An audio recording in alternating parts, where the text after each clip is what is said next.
Concrete Hour.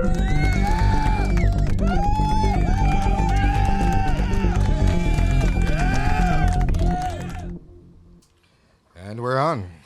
So this is episode 1 of the Concrete Hour. We want to welcome the Eddie, Jorge. I'm Eddie. That's George. We're the Voodoo Glow Skulls. How you guys doing? Thanks for having us on your first ever episode. What better band to start it with than you guys, right? You guys Thank you, man. We're it's an honor. Yeah, you guys take it back. What year did you guys start officially? 1988. Yeah. How old were you there back That means then? we're fucking old, bro. Yeah, 1988. I was 17. You're 17? Yeah. So, 17, 18. you want to give us a little background how the band started? Which brother probably was the one that inspired the other brother, or did it all just start at the same time? Well, Eddie was already kind of playing with Jerry, our drummer. You know, in like a cover band, like top 40 cover band with one of our friends from high school. Yeah. You know, and playing like backyard parties and shit like that. Yeah, we were playing like, songs from the 80s, like The Cult and stuff like that. You know, it was like right when all that stuff was popular. So we were playing stuff like that, like from the late 80s. And I was in high school, and we were like the backyard party band for our little high school area. Also, you did a bunch of cover bands when you guys started up, like cover songs? Yep, a bunch of cover songs and a couple of originals.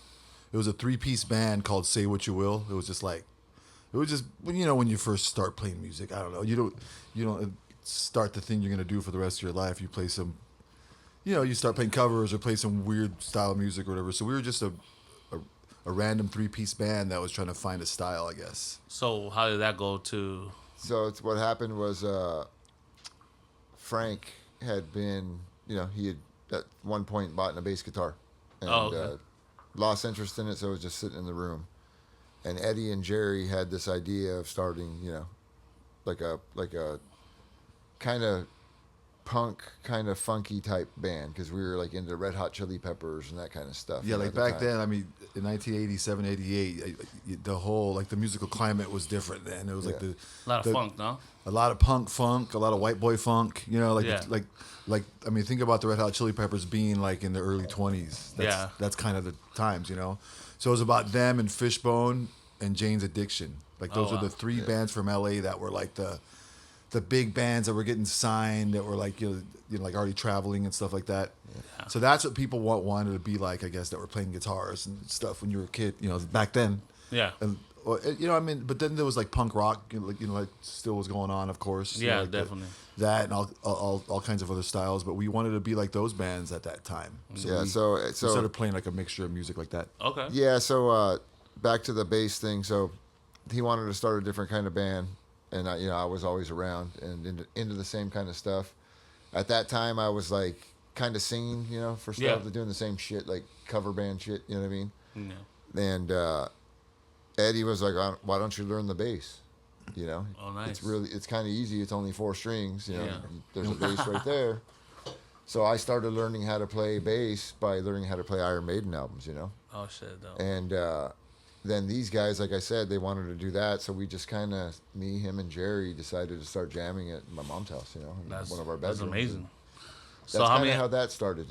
And it led to how many albums now? 11. Yeah, 11, I believe. How many more you got in you? I lose track, I think. Now. Yeah, we actually have a bunch of demos right now. So we're just in the middle of kind of sifting through demos, and like at this point, there's no pressure, man. We've been around the block now. We just had, we're one of those bands that have actually had a different singer now. You know what I mean? For 7 years. So Yeah. so now that our brother is basically rejoining the band. We're going to kind of sit on those demos for a minute and see if we develop any more new stuff, which is always kind of happening now. Like now, I think the world is different now, where we don't, at least for us, it doesn't feel like we have to put out a record every 2 years anymore. Like before. Yeah, now it's just like you can kind of put out because the internet and because the way the world is now with short attention spans and TikTok and Instagram and blah, blah, blah. It feels like you could just wait for the good song or two and put out a single. Yeah. Like put a video out now or something. So we're just kind of waiting to see when the good shit comes. I mean, we have what I think is a good amount of songs that sound good and sound cool and all, but they're not fully developed yet. Like we only have about 2 or 3 that have vocals and sound more like a complete song. Yeah. but the rest are like just like a bunch of demos that still sound like songs, but they sound more like a 3-piece band. No, I totally get you. So like a band like us, we have a whole other half of a band that we have to like add stuff to. Like much like you guys, we have to write horn parts and write vocals and all that stuff. So we have a bunch of songs now, but I think we'll definitely there'll definitely be another Voodoo Glow Skulls record or two, or three. I mean, if we could help it. Or 11, no? But it's just we're just rolling with life right now, man. We've been around the block. We're kind of we've been doing this forever, so we're kind of waiting, like I said, for the good shit to happen. So how do you guys feel? Like, because you guys just announced that your brother's coming back, no? Yeah, man. It's pretty interesting. We didn't know. Excited? Yeah, I mean, very excited. Just don't know what to think of it still. It's kind of all new, It just happened. We just have like life. It's just been kind of just like crazy, life changes, Yeah, it's been a crazy few months, for us, like with everything touring going a on. lot. That's definitely Yeah. Well, I mean, we're super lucky that with a different lineup and a different singer, who wasn't the original, we were able to do a lot. And I mean, just as much as the original or the so-called original lineup, we were allowed to do so much. Thank God, we were about to. We were able to go everywhere and then some, and even hit a couple career highs that we never thought we'd even do. We played the Hollywood Bowl, which is bizarre. How did that happen? I'm sure people will like. We just got asked by Vampire Weekend, which is out of left field, and I know just a different type of band, and I mean still a great like a great band and cool rock band, but not a ska punk band, bro. Yeah. You know what I mean? They happen to be fans, from our back catalog, from the Feedman, Who Is This albums, back then. And it's just cool because talk about a different background. I mean, it's not Latino ska punk or American ska punk. It's the whole different style, and they heard about us when they were young, and when they were when they were coming up, and we had conversations with them at that show, and that's one of the first things they said is, "Hey, man, we grew up listening to you guys." Yeah, that's pretty cool. It's crazy to have Ezra, the singer of Vampire Weekend, this dude that's like huge in the music scene, saying stuff like that to you, which is great. They were cool. They were the nicest dudes, man, and like the whole crew. The whole crew was really good, cool. Man, I mean, we were the opening band, and sometimes when you're an opening band playing a big place like that, and with somebody else's crew, of course. I mean, we don't have a crew like that. We don't have a crew. Yeah. I mean, we have like a 2-person crew. They have like a 30-person crew or something. They bent over backwards for us. They were cool, man. About everything. It was really nice. And I mean, they took us under the wing and threw us this crazy bone, man. We got to play this crazy venue that feels like we'd never get to play. And I never thought about playing that place. Yeah. You know what I mean? And then that was the last place we thought. But it was just a call out of left field to our booking agent asking if we were available. Yeah. And, Yeah, you guys just got back from coming with deals. You guys did like a cool 2-week run in Mexico, no? Mm-hmm. And right before that, you guys did Japan, no? We did. It was Chile and Colombia. How was Japan though? Out of all that, yeah, Japan was almost a year ago. We did it with Hey Smith. Hey Smith, the band from Japan, took us out, for part of their tour. Okay. We were the first 4 shows on their huge Japanese tour for their last album. Yeah. Which is their current album, right? Yeah. It was the first 4 shows of their Japanese tour, which is insane because those guys played every corner of Japan. Like I didn't know there was that many places you could play in Japan, but man, they do it up right. They just they played everywhere it was like a 9-month long tour. Oh shit. 9 months of just touring around Japan. And they were flying like American bands out to do like parts, like different legs. I did see that. It was awesome, man. Like every fucking show was just insane. Talk about career highs. That was we've been to Japan before.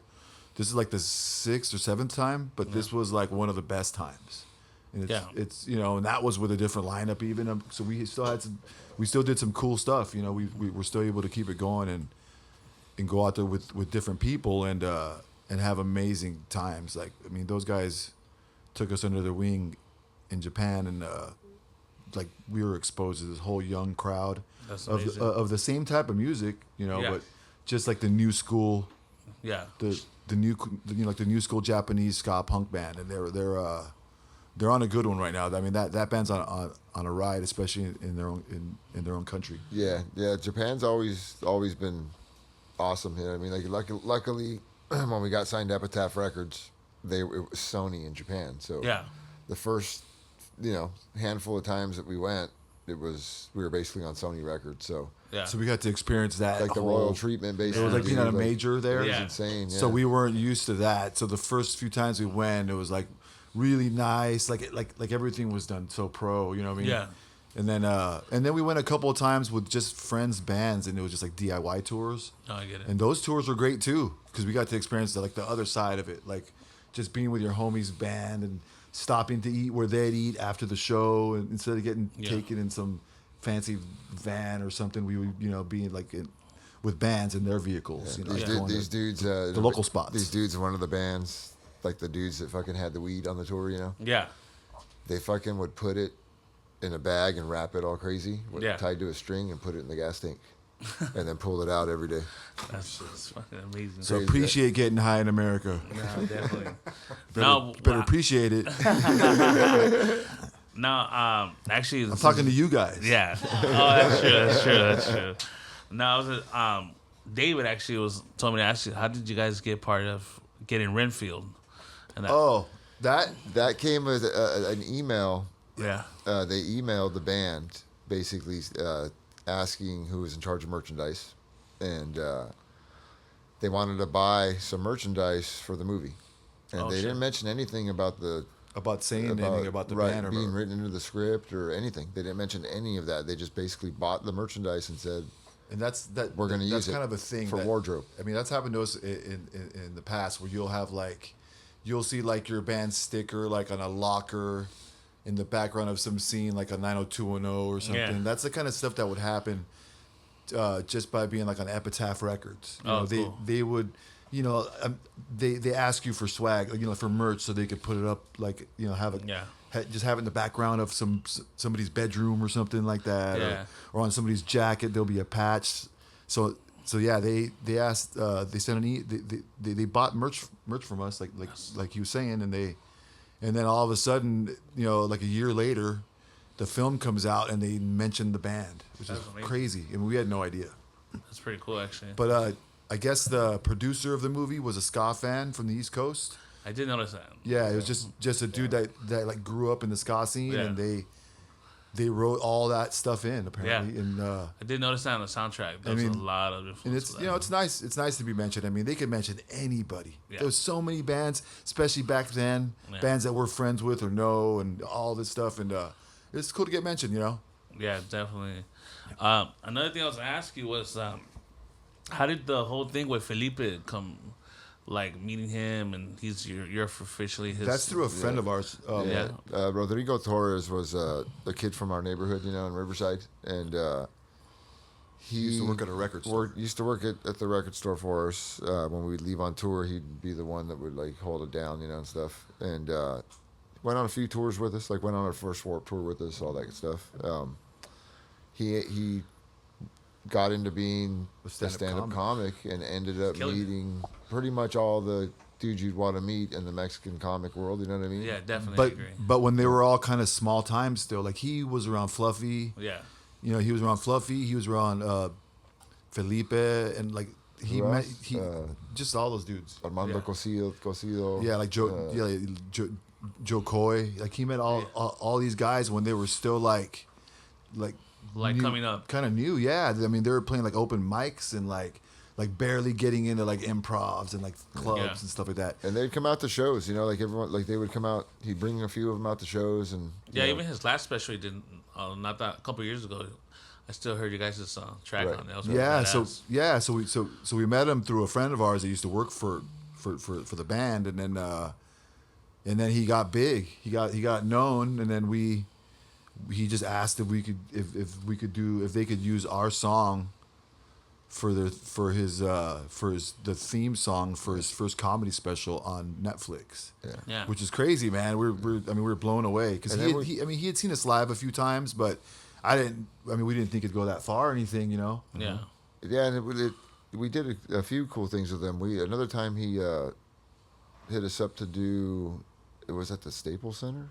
You remember that? It was at the Kodak Theater right next to the Staples Center, which is called something else. It was like for Comedy Central. Yeah. Like one of those where they have like. It was a pilot, like an MC, and they have a bunch of, comics come out. Yeah. So it was a pilot for a show like that. So his was for his first special that they were going to pitch. Yeah. And then we filmed the second one the same day for the other Gene Pompa. Yeah, and that was like a variety special. So we did like we were the house band for that one. Like so it was like being like the band that you see like on the stage where that plays them on and off the stage. Yeah, totally. So we just played our set pretty much and only played we would play like the first 20 seconds of our song. So we wouldn't even get to the first vocal or something. Oh wow. It would just be like a few seconds. And then we'd have to stop once they started doing their jokes. Yeah. They'd announce it. Then there's a producer below you going like this, like where the camera can't see her. You know what I mean? And she'd be like giving us cues. Yeah.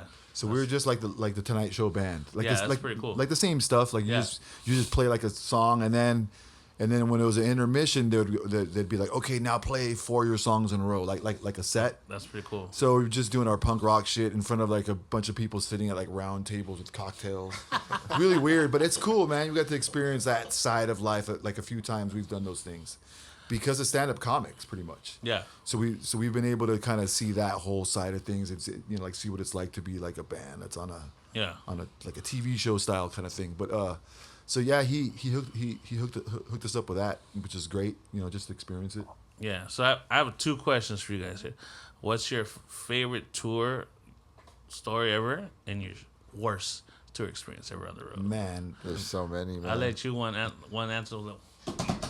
How about I could just tell you like maybe one that comes to mind. I don't know if I have necessarily a favorite because there's been so many cool things. Like we've broken down so much that there's a lot of horror stories. Yeah. Oh, one cool thing we did though, man.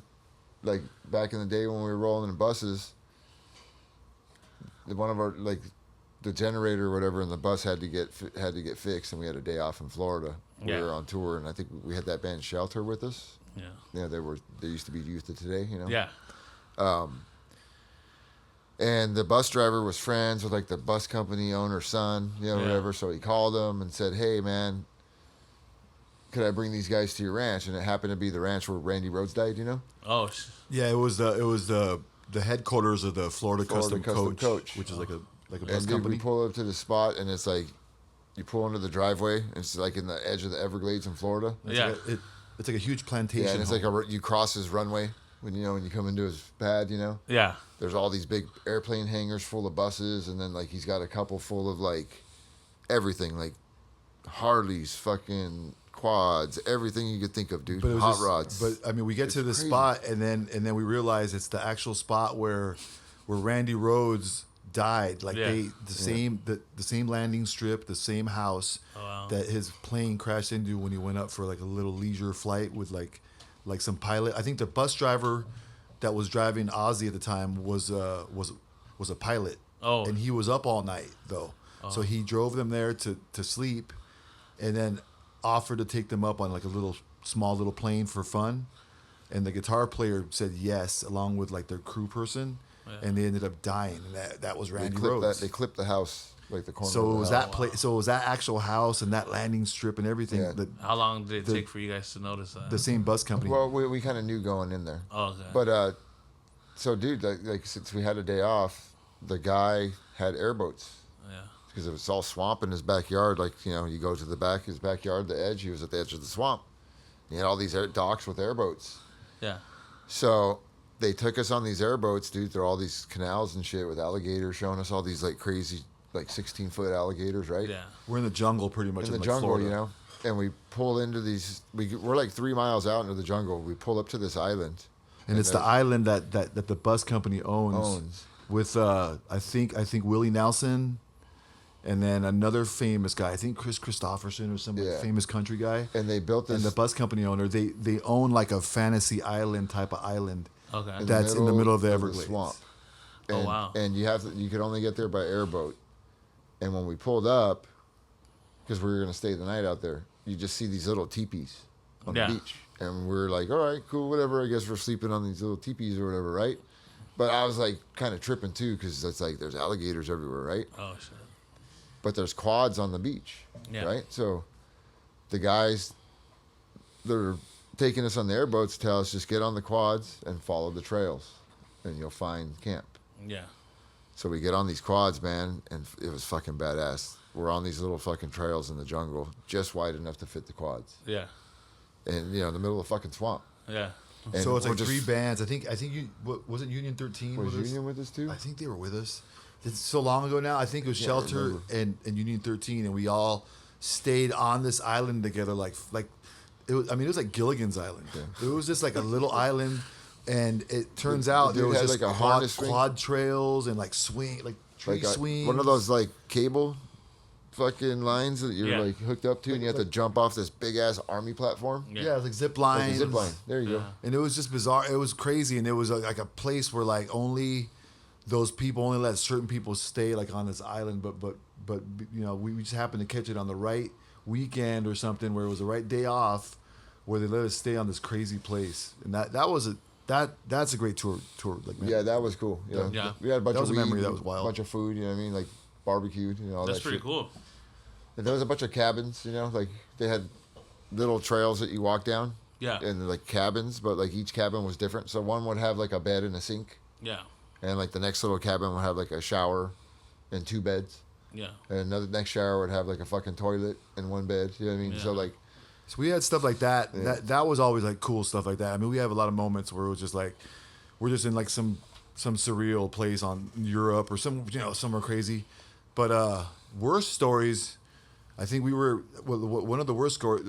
I think one of the worst times was our first European tour or second. I think our second European tour, right? When George got real sick, like he got what would now be considered like fucking COVID sick. Like he was in the he ended up in the hospital. It was pneumonia. Yeah. Yeah, he ended up in the hospital with pneumonia. Our first time that we went to Scotland. But I didn't know because we were touring in the winter. Yeah. And every night was like below 0. You know what I mean? Like. Yeah. And I'm smoking the fuck out of weed and fucking. And we were younger. I think it was like 97. Smoking hash spliffs, because people were just giving us fucking big old chunks of hash. So so he ends up in the hospital, smoking fucking sick. tobacco and hash joints. You know what I mean? Yeah. Just like spliffs. And he ends up in like the worst hospital, like some hospital in Scotland that like did not look like shit here. Like even think about the worst hospital here would be like nice. It would just look like it was like a medieval place or something like that. Yeah. He's like laid up sick, like looking like he's gonna die. They found me in my bunk, I guess, like green. I was barely breathing. Yeah, it was bad, and we had to cancel the show in Scotland. This was in Edinburgh, Scotland, which is like it's like a big city there. So we're at the club, kind of parked up in a bus, just kind of sitting in front of this club that we can't play because he's sick. So we ended up with a night off, and like most clubs, it turns into a disco. Yeah. It turns into like a disco after like 11 p.m. Yeah. Like once the rock show's over, or like the punk rock show, DJ. it's just it's like the local DJ night, right? So we end up in this club with a bunch of locals, and as we're in the club, kind of getting a few drinks in, our bus driver, who was a German dude, comes down and runs into the club and is like, "Hey, there's a bunch of fools trying to pull the license plate off of the tour bus right now, and they threw a brick through the windshield." Oh, man. And the rest of our band's frustrated and pissed because we missed the show, and he's sick. So we run up the stairs of this club, and a big brawl on the street ensues because like there's dudes like literally trying to pull off the license plate off of our bus, which is a German bus. And we had kind of become friends with the German bus driver because you're on tour with him for a few weeks. So you guys were backing him up. It's your home, you know what I mean? So we start fighting in the streets with these Scottish dudes that thought that we were German. Oh wow! Because the bus was German. So all these mostly Mexican American fools run out of a Scottish club and start fighting in the streets with these dudes that are just drunk like soccer hooligans. Because it turns out that they were playing Germany like that night or weekend in a football game. I mean football like fucking soccer. And so we get in a fight in the streets with them And there's like fans of our band that were bummed that they couldn't be in the show too, that were just hanging out with us in the club. Yeah. Because no show happened. Oh, yeah. Though. You know, just bummed out, kind of hanging with us or whatever, because we were all bummed out too. And are fighting people in the streets going like, voodoo, we do, fuck you. Like, I'll never forget that. Yeah, I woke up like 3 days later and a fucking dude. It looked like a rundown, like, you know, those rooms like in Harry Potter or some shit. That's Dude, what the hospital was. It was down, terrible. With like just sorry, Scotland. windows I'm sure you have nice just hospitals. Beds, just beds, you know, in a big room. That's what it looked like. It And looked like he was fucking- gonna die. Like it was like the movie Coma in like 1970 or something. Dude, I woke up and there was two fucking like young ass fucking nurses, like giggling, like kind of poking at me, giggling, and fucking as soon as I fucking kind of woke up, they both ran. Yeah. And I'm like, fuck, man. Like, I started looking around. And then, like, kind of like behind me, there was, like, kind of like cabinets and shit. Yeah. And then there was a door. And I was like, fuck, man. Like, I wonder if that's a bathroom or whatever. And then a nurse comes up. Boom. And she starts telling me, the rest of your band went home. Your tour manager and your guitar technician are in a hotel up the street. We have the contacts for it. You know, all that. Okay.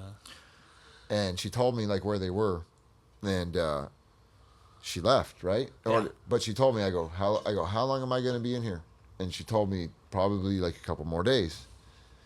As soon as she fucking left, dude, I fucking got up out of the bed and I opened that door, and my fucking clothes was in there. I put my clothes on, dude, and just fucking slowly walked the fuck out of the hospital. Yeah.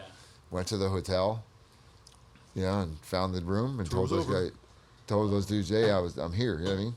And that's it? They fucking called like the record label or whatever, and they sent a car, put me on a plane. I got to Amsterdam, I think, that night. Still kind of fucking out of it. Yeah. I went straight to a fucking cafe, dude. Smoked a bunch of weed, you know, went back to the room, crashed out, and then next morning flew home, you know. But Late 90s shit. Yeah, it was crazy, man. Like, But that's probably one of the worst times. I mean, there's been crazy worse times in the past, but that was one of them where just like you're in some country, somebody's real sick, you have to cancel shows. Yeah. It's kind of bumming it, you know. Stuff happens, like other factors, like a big fight happens, or something crazy. You know. Hey everybody, this is Z from Concrete Jungle. Here to let you know, we're taking a little break from the podcast to let you know we have Voodoo Glow Skulls this Saturday, October 5th at the Regent. We have DRI October 12th at Don Quixote, Aesthetic Perfection, the Wayfarer Costa Mesa October 19th. And then the boys Pobresca go to Utah October 25th, November 2nd, Viva Ska Vegas in Las Vegas. Check it out at concretejungleent.com for ticket and more information. So another question that we thought would be pretty great was, what's your worst, what's the shittiest food you ever had on the road that someone recommended you? Mexican food in England. I always hear that. What was on the menu? No comen los nachos. Londres. Really, that was the worst? Yeah, I mean that's that's up there. In Yeah. France, they fed us horse one time. And, you know, Oh, that's a good one too. Dude. You got fed and, like, horse you know, we're not before. used to that shit. I mean, it's like a delicacy, or it's like considered like maybe some maybe a nice stew, kind of nice meat in We ate France. it. In You know, France, we ate it, but I thought there was something. we sat weird down about and it. our Did they tell you what it was? no Our bus driver, our our bus English driver was messing with us and was like. Sat down at a big table with all of us. We're all ready to eat because we're on tour. And like you want to save money, and it's like catering. They feed the whole band and crew, right? Yeah. And it's usually nice there because it's France. Yeah. So they try. Yeah. So they'll put out like two big long like tables like all like banquet style. Yeah. And you'll sit there with the light guy, the sound guy, the promoter, the girl who brings you the catering. We all sit down and eat, right? All the bands. And it's always pretty good, like a 3 or 4 course meal. They bring you soup and bread and all the whole 9 yards. And we sit down, and he's like a British guy, so always a little bit squirrely. We were already eating. And he's like, I hope you guys like proper horse meat because that's what you're eating right now. Yeah. And everyone slowly was like, huh? And he's like, yeah, man, you're eating horse. How was it served? It was like beef stew. Okay. Like all like crock pot style kind of. Well, like carrots, potatoes, and all that yeah, stuff. Yeah, full on. And I remember eating it, and dude, everyone slowly like didn't finish it. Like, dude, within like a minute, stop eating, and it was like, where's fucking McDonald's at?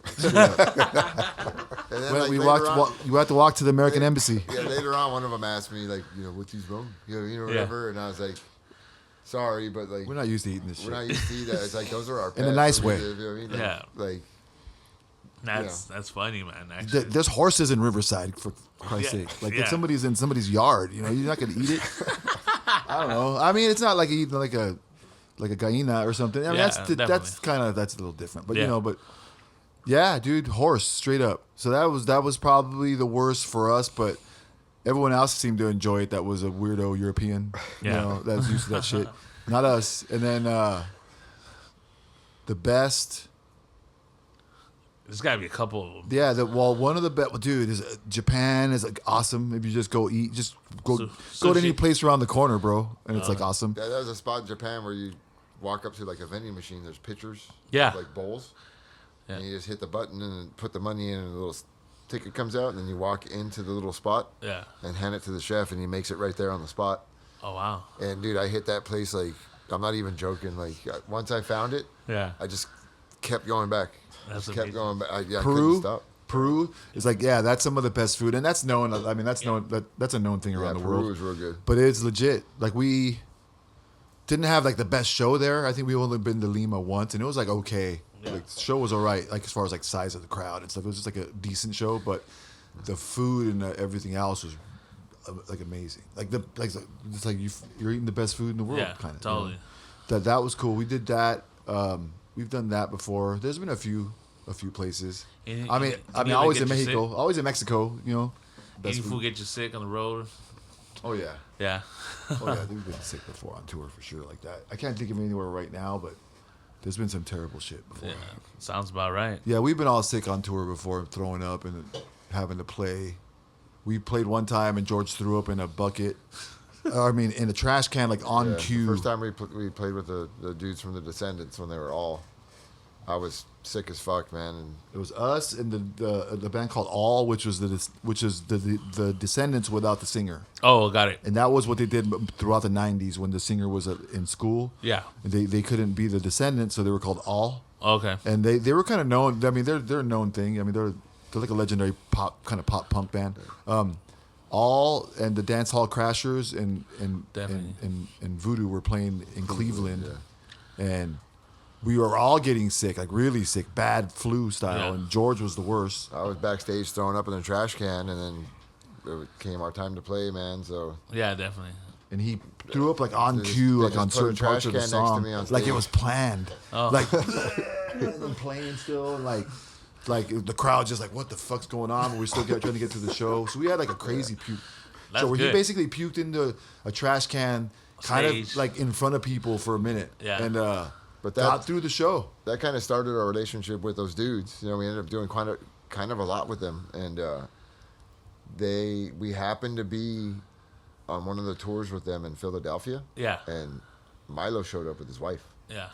and we were backstage, all chilling in the backstage room, little tiny room. And one of the guys just asked him, "Hey, Milo, you want to come up and play some songs tonight?" And he hadn't played with them since. Yeah. You know, back then. So we like saw like a We Descendants saw reunion in the Descendants middle of a tour, reunion like a happen. Oh, wow. And impromptu. Milo looked at his 3 wife, songs. right? Yeah. And like said, "What do you think?" Yeah. And she goes, "Do it." That's badass. And he goes, "All right." And dude, they went on stage and played like probably like 7 of like the best Descendant songs you'd want to hear. You know what I mean? Yeah. We That's got amazing. we got to in see like that, 7 you know? minutes. I was Yeah. so you guys got Saturday, you know, it's back with all 3 of the brothers, you know. So how many songs are you gonna play for this weekend? What's the goal? We have 18 on the set. I mean, 18. We like 18 in the set. We just see how it's going. You know, we like to. It was, you know, Some of the classics. yeah, that's all it is now, especially now because he hasn't performed with us or anything Just going straight, shooting it. no practice, in, no in nothing. 7 We years. just- I mean, yeah, I mean yeah. the band practices as a band. I mean, without vocals Yeah. all the time. So we're ready to go. Like at any given moment, we're usually ready to go for anything. Yeah. Like we have a pool of songs, and probably like most bands that you know, we have like a group of songs that we pull from with Yeah. the current lineup. We'll know like, 40, 50 songs or something. Yeah. And we just kind of always have to do the core ones. I think if you're a band that's been around the block that has records, people know you have to play the core 5 or 10. Yeah. Like we definitely. always do. Yeah. And then we're always kind of trying to cycle in songs, just an obscure song here and there, just some song that people don't think we're going to play. Is there certain especially songs, now. Is there certain songs you like don't like playing anymore? Like sure I know that's there a is. lot of bands be like, man, I'm tired of playing. I'm that sure song." there Well, is. I mean, yeah, there's songs you get tired of playing because like we have songs we have to play, like you were saying. You have to, like, right? You just have to, dude. And like, Yeah, I of course, haven't gotten tired you get bored lately. sometimes, I know. but I'm back into it again. I mean, there's been some times in the past, but never that bad for me. no, okay. but dude, at the end of the day, you're fucking playing music. Man. Yeah, like Yeah. if you're doing your shit on stage and there's a cool crowd, Definitely. no matter what it is, we've done that in front of 30 to 50 people, and we've done it in front of 5,000 or whatever. And Yeah. it's always cool as long as people are there's feedback and you're having a good time, and you're doing your once you realize and you're grateful that you're doing your shit Yeah. in front of somebody. And people give a fuck. Yeah. Like, it's cool. You know what I mean? So it's like you can't take that for granted. I haven't taken that for granted in a long time. Like for a minute, I probably did. Yeah. Maybe when we were like 15 years in, 20 years in, or something for a minute, but never like that bad. I'm Yeah. always into it. That's dope. There's certain songs that where you might have like a difficult time playing for a minute. Yeah. That actually stress me the fuck out a little bit. Like, oh, it's a little hard for me to play, or some thing that you haven't played in a while. Definitely. But right now, we're trying to learn we're in the complete album phase. We're trying to really learn complete albums again, so we can play them live and announce it. Yeah. Oh, yeah. Like Yeah. that's a big thing. That's a lot of bands do now. They play Yeah, certain albums. And we were about to do it with just me singing. Yeah. For a minute, I already kind of know some. But now we're gonna try to do it now with Frank and hoping that works out, so we could just bust out an album or two. Like the first 3. Yeah. We're just gonna. I mean, because we know a lot of those records right now at this point, with the lineup we have now. We just need to learn a few more. So yeah, I mean, I'm not gonna lie. Like, I woke up to a lot of my friends and texting me and calling me about. They found out before I found out about your brother coming back. So it's kind of cool how we've been talking about playing this for a couple of weeks. Yeah. And it kind of was like it's like the flavor of the week, the hot topic. Brother's back. So it's kind of cool. You guys got the big show on Saturday. It's pretty excited. A lot of people in LA are pretty excited right now for that. So I'm excited. I'm not gonna lie. Cool, So, man. Glad to hear it. Yeah, it's crazy. It's just life, man. Stuff happens, and we didn't know we were going to be in this position at all. I didn't know for like 48 hours ago. Oh, really? So No, it's news to you too. It's all new. I mean, he just sent us a message and asked, That's dope. "Hey, if you need me, Oh, here. after the whole I'm here." after the whole effort came out and Yeah, I mean, I have no problem saying that. He pretty much messaged us and asked if we needed him, he was available. Pretty much just like that. oh, that's pretty cool, and, man. and we're like, we thought about it for like a second, of course, but there's some stuff, there's always personal family stuff. Like there is with everybody. That went down, you know what I mean? And Yeah. that's the reason why. But man, everyone's getting old, everyone's getting older. Life's And you too don't short, man. live too long, and you find out about all these. For me, it's like, dude, people die every day, all these celebrities, Yeah. or people's friends or fucking relatives. So Yeah. it's like, dude, take advantage. Definitely. There's nothing that's gone that far that's worth not trying to make it work. I totally agree with You you. know, our parents had and to be siblings. fair, we didn't have that many crazy issues. We had issues, but we kept it together well for so many years. Yeah.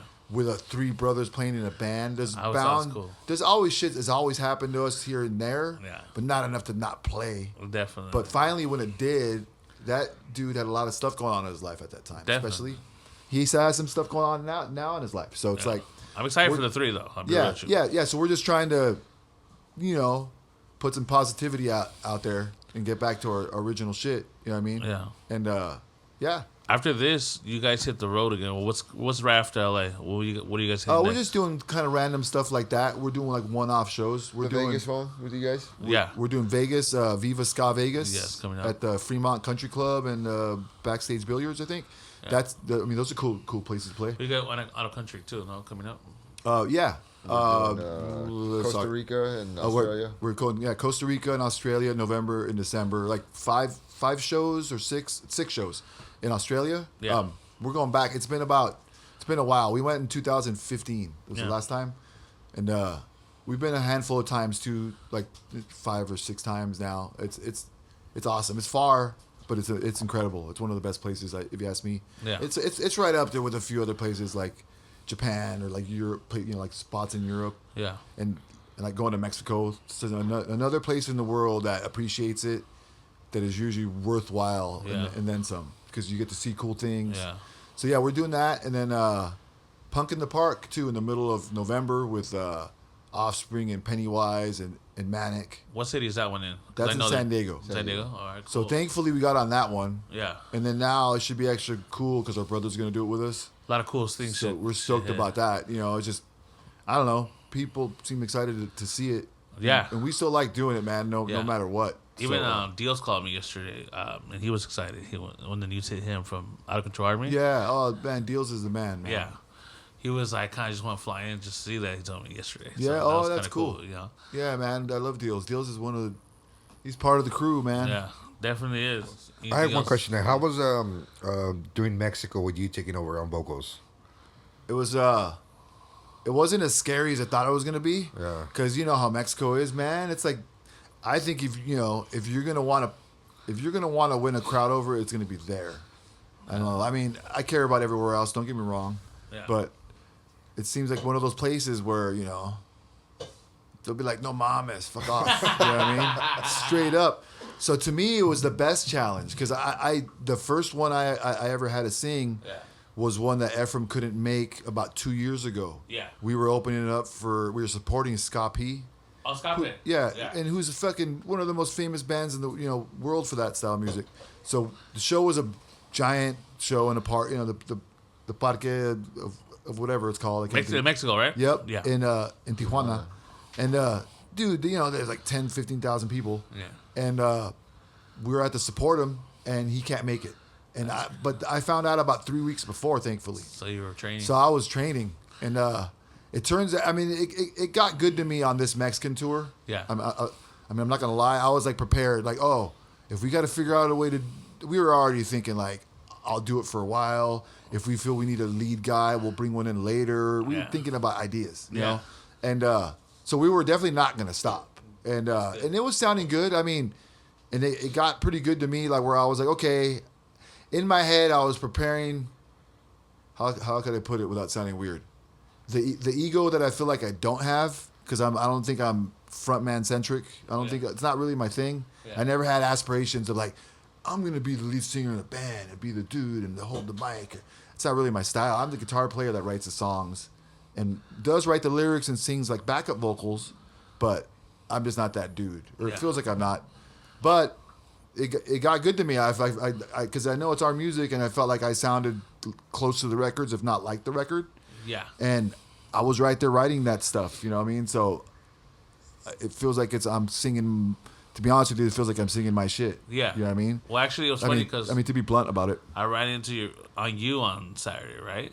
Yeah. At the Pantera Coco Inspector show, and then we ran into Miguel from Sausage Skankers, and he heard it. He was telling me like, you sound just like the album. You guys sound just like the album. He said, you sound just like your brother. He said, well, that was our saving grace, man. I mean, not to be weird, but that was the thing that was like, well, if we did Mexico and we did 9 shows in a row with me doing that, George sang like some of it, and he does sing some of the songs, but what sucked about that tour is to top it off, he got laryngitis like the second night or third night. Too much, brother. I inhaled, and he couldn't talk. Well, what happened is it was like you got that horse weed. No, dude. So I was alone doing like fucking the FM. This fool decided to light those fountain fireworks when we started playing the second night of the tour. Yeah. Some dude had like pyrotechnics, and it fucked us both up. Pyrotechnics way.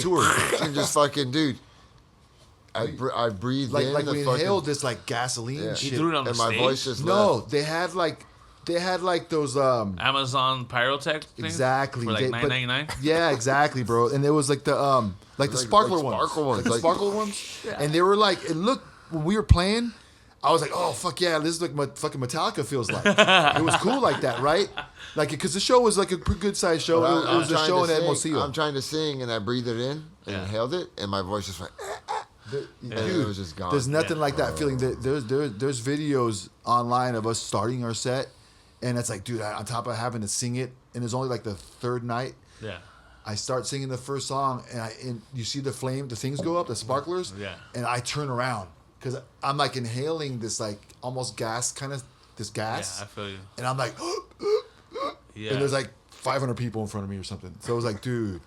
So that was night 2. that was night 2 or 3, I think. So to top it, I mean, for all those challenges, it still like it got good to me. Like even that show was good. I just took a minute to get back into the swing of things because I was kind of panicking, thinking we were gonna have to stop in the first song because this smoke was going in this gas was going in our throats. But it ended up being cool, man. Yeah, it was a little scary, like most people. I mean, I can't admit like you'd be a little bit nervous, but once you get up there, you're like, much like you guys know, because you guys perform a lot. It's like if it's your shit, your songs, you're like, wait a minute, oh, this is what I do, and then it kind of like was like, oh, this is what I do. Yeah, that's what it felt like. A third song in, even the first song in on a good night, I was like, oh, this is what I do. So just fucking relax, and it worked out for sure. But it's like I'm not like, you know, to get back to it though, it was real fun and real cool. But like I didn't really like, we didn't plan that. We're just us trying to survive, man. You know? We're just, we just want to keep playing our music, and we're 36 years in. You know what I mean? So we're gonna do whatever we can to keep playing. You know, at least me and him. Well, I'm glad to hear that. You know? Yeah, we had this great years with these dudes that just, you know, people can only commit to your band for so long when they have their own stuff going. Yeah, definitely. And we gotta. I mean, Ephraim comes from his own thing. His own crazy background of all these killer bands. You know? I mean, he comes from his own thing, which is that, you know, his main thing is Death by Stereo, and you can't deny him that if they get active again. I mean, they were pretty much an inactive band when he joined our band. Well, Dan is our guitar player, plays in that band, so we get it. Yeah, you know? So he once they got full on active, which is mostly Ephraim's baby, I think. Yeah, those are his lyrics. He's the lead guy. So when they start playing again and he wants to do his shit, and on top of that, you know how he is, man. Ephraim's all over the place. He's popular and a busy dude. He's a cool dude. So he did an awesome job, and we reached some new heights with those guys. So it's like after doing all that, you're like, why would we stop? Yeah. You know what I mean? It's like we were ready to go. You know what I mean? Like people were still like, because you know we don't know what's gonna happen. So we were just kind of waiting, going, okay, well, let's see how it goes. This next phase of the band goes, and people were still willing to do our shows. You know, like I talked to you that night, and you were like, you literally just looked at me and said, so you and Eddie, you're singing? Yeah. And I was like, yep. And you were like, cool. Yeah, definitely. So I was like, I literally messaged Dave the next morning and said, hey, Azael said it's still on, basically. You know what I mean? I'm cool with it, bro. And then Australia still was coming through. They knew Ephraim wasn't coming, you know. Because so we were still going to do it, and so we were ready to go just this way. We would have fell into some kind of groove, and then like anything else, I think people get used to stuff. Like after the big shocking news of anything these days, it just comes and goes, and people get used to life, and they move on, and they do their own life too. People do their own thing. You know what I mean? So we were, you know, like I said, we were ready to go. We were getting offers still, and then out of nowhere, you know, Frank messaged us and said, "Hey, man, fucking." So what's kind of cool is that this is Frank's show first back. I don't really remember. I'm grateful for I was in when it was Ephraim's first night too. Yeah, you guys played at the park. And then you guys came and played my show after. It's not dead. That's right. We played at the. You were the secret hidden band. We never announced it. And I remember Ephraim. So it's kind of crazy being there for Ephraim's debut, having Frank back. And, you know, it's kind of cool, man. I remember that. It was interesting. Sure. That's right. I forgot about that. I just put secret band, didn't announce you guys. People were excited. It popped off. Yeah, I think some people were like, "What the fuck is this?" I remember some shit. I remember it being fun though. I remember it just being like, "Whoa, okay, we're gonna do this full on." Yeah. But yeah, man, we're grateful that we get to do it in any regard. And being a band around for so long, with so much going on and so many cool bands everywhere and a lot of stuff to see, we just like being in the mix and like doing our thing. You know what I mean? We never really wanted to take too much extra of anybody's time, but just have our time. You know what I mean? No, I agree. Anything else you want to tell your fans, listeners, or pretty much? Well, we're grateful that everyone is still there, and we appreciate the people that have been, you know, with us in the past. And I mean, there's a reason why we're still here, you know. And we're gonna keep on going. We have a bunch of new music in the works, especially now. We're probably gonna release a single or two fairly soon. Cool. I mean, I had already recorded some vocals, to be honest with you. Awesome. I mean, we didn't talk about that, but we have kind of songs fairly close, you know, that aren't too far along. So we're thinking about trying to release a single or two, like by the end of the year, let's say. You know, we'll see how it goes. That's cool, but man. Thank you guys. Thanks for your time, everybody. Thank you for Thank you coming. guys for coming out.